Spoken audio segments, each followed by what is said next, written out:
Archaeologists have uncovered new information about the life and death of a young Iron Age woman in Dorset, who they believe could have been a human sacrifice. By investigating the more than 2,000-year-old cold case, the Bournemouth University team have also been able to learn more about what life was like for people at the bottom of the social hierarchy at the time. Their analysis suggests that she was in her late 20s when she died and had lived a physically demanding and hard-working life. They also found that she suffered damage to one of her ribs, possibly inflicted through violence, weeks before her ritual death. The combination of factors in their study suggests that this is rare physical evidence that human sacrifice took place in Iron Age Britain. The findings have been published in the Antiquities Journal. Students and staff from Bournemouth University have been excavating the site of Winterbourne Kingston in central Dorset for over 15 years, since they first discovered prehistoric settlements in the area. Whilst they have previously uncovered the remains of humans buried in graves and storage pits, this appears very different. Dr. Martin Smith, Associate Professor in Forensic and Biological Anthropology at Bournemouth University, said, "In the other burials we have found, the deceased people appear to have been carefully positioned in the pit and treated with respect, but this poor woman hasn't. We have also previously found ceramic pots and remains of joints of meat next to human remains, which we believe are offerings for the afterlife." This was nothing like that. The young woman was found lying face down on top of a strange, deliberately constructed crescent-shape arrangement of animal bone at the bottom of the pit, so it looks like she was killed as part of an offering.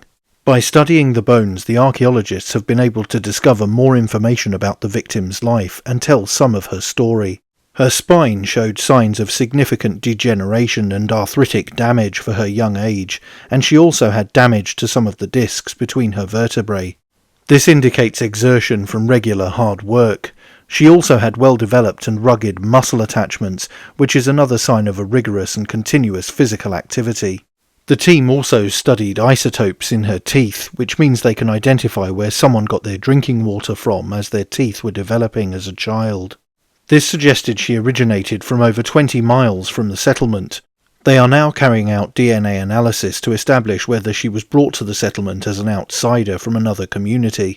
Dr. Smith said, "All the significant facts we have found, such as the problems with her spine, her tough working life, the major injury to her rib, the fact that she could have come from elsewhere, and the way she was buried could be explained away in isolation. But when you put them all together with her deposition face down on a platform of animal bone, the most plausible conclusion is that she has been the victim of a ritual killing."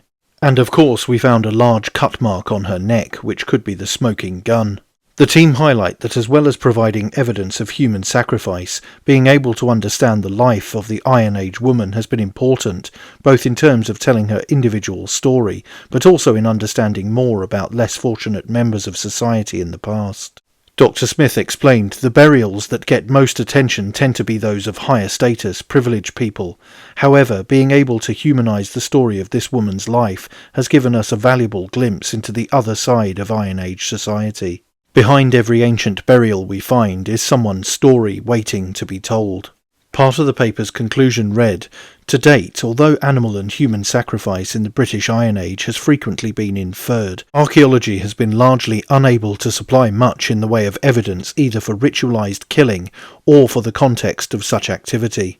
The nature of the 5013 pit deposit at Winterbourne Kingston is therefore of considerable significance, as it appears to provide a narrative not just for the human victim of sacrifice, but also the nature of their demise and final placement, proving, for the first time, a specific context for the highly theatrical nature of an Iron Age community-sanctioned murder." Grimly fascinating, but that's it for this video. Don't forget to like, share, and most importantly subscribe, and you can also support the channel on Subscribestar via the link in the description, or via YouTube Super Thanks. Thanks for watching. Bye for now.